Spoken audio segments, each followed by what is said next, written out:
কী যে মজা, কী যে স্বাদ, কী করে বোঝাবো। রান্না শেষ করেই গরম গরম নিয়ে বসে পড়লাম, 2 প্লেট ভাত শেষ করলাম। তারপর মনে হচ্ছে যেন আবার আরেকটু খাই।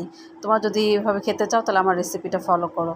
আমি কিছু প্রায় 250 গ্রাম মাংস নিয়েছি, নিয়ে এভাবে ছোটো ছোটো পিস করে কেটে নিয়েছি। এখানে আমি হাড় ছাড়া শুধু তেল চর্বি মাংসটা নিয়েছি, তোমরা হাড় দিয়ে নিতে পারো। আর এখন আলুটাও এখন আমি ছোটো ছোটো পিস করে কেটে নিচ্ছি, যেহেতু আমার মাংসের সাইজটাও ছোটো, তাই আলুটাও ছোটো করে নিলাম। এই যেভাবে কিউব আকারে কেটে নিচ্ছি, তোমরা ছোটো বড়ো করে নিতে পারো। তারপর কাটা হয়ে গেলে এখন আমি এগুলোকে রাইস কুকারে বসিয়ে দিব। এখন রাইস কুকারের মধ্যে মাংসগুলো নিয়েছি আর দিয়ে দিলাম 1 মুঠ মতো পেঁয়াজ, কিউব করে কেটে রাখা আলু, আর এখন দিয়ে দিব হাফ চা চামচ আদা বাটা, হাফ চা চামচ রসুন বাটা, তারপরে দিয়ে দিব আর হাফ চা চামচ করে আমি গুঁড়া মশলাগুলো দিচ্ছি।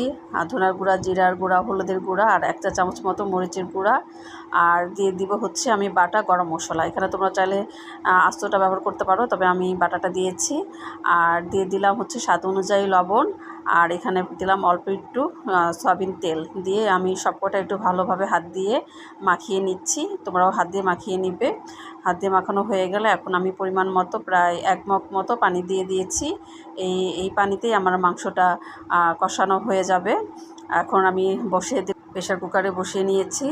আর এখানে আমি আমার প্রায় 4টা মতো শীষ দিয়েছি। দেওয়ার পরে দেখেন আমার মাংসটা খুব সুন্দরভাবে কষানো হয়ে গেছে, সিদ্ধও হয়ে গেছে, আলুটাও সিদ্ধ হয়ে গেছে, মাংসটা প্রপার সিদ্ধ হয়ে গেছে। এখন আমি চলে আসলাম বাগার দেওয়ার জন্য।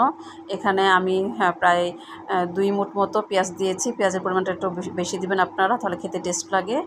আর এখানে 1 মুঠ মতো আমি দেশি রসুনটা দিয়েছি, দিয়ে সবকটা একসাথে খুব সুন্দর করে ব্রাউন কালার করে ভেজে নিব।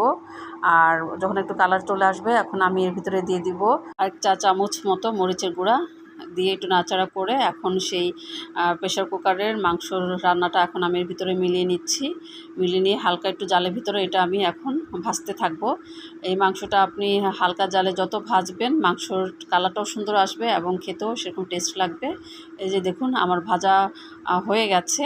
এখন নামানোর আগে এখন আমি দিয়ে দিচ্ছি একটু ভাজা জিরার গুঁড়া। আর এভাবে সুন্দর করে এই যে দেখুন কত সুন্দর হয়েছে আমার ভাজাটা, একদম পারফেক্ট হয়েছে। দেখতে যেমন আকর্ষণীয়, খেতেও অনেক মজা। অবশ্যই আপনারাও বাসায় এভাবে রান্না করে খাবেন। আর আমি তো আর সহ্য করতে পারছিলাম না, আমার ক্ষুধায় পেট চুচু করছে, তাই বসে পড়লাম গরম ভাতের সাথে গরম গরম মাংস ভাজা। এই রান্নাটা যে একবার করে খাবে সে বারবার রান্না করবে। আর এটার স্বাদ এত মজার যে রান্না না করে খেলে বুঝবেন না। তাই আপনারাও বাসায় রান্না করে খেয়ে দেখবেন আসলে এটার স্বাদ কেমন, আসলে বলার মতো না। এই পর্যন্ত আজকে, আল্লাহ হাফিজ।